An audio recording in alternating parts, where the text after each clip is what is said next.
good, bad. Minsan, ano na, manhid na sa mga ganyan. Dapat matibay din tayo kasi baka makapik sa mga trabaho natin.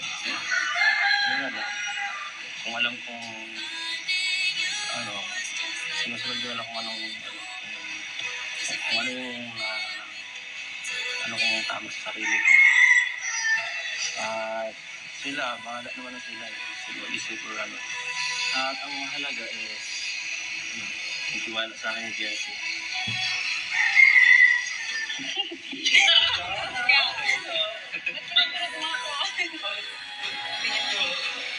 Tagal mo kasi ako. Ikaw naman, Biancy, ano masasabi mo sa mga issue na pinapag ko kay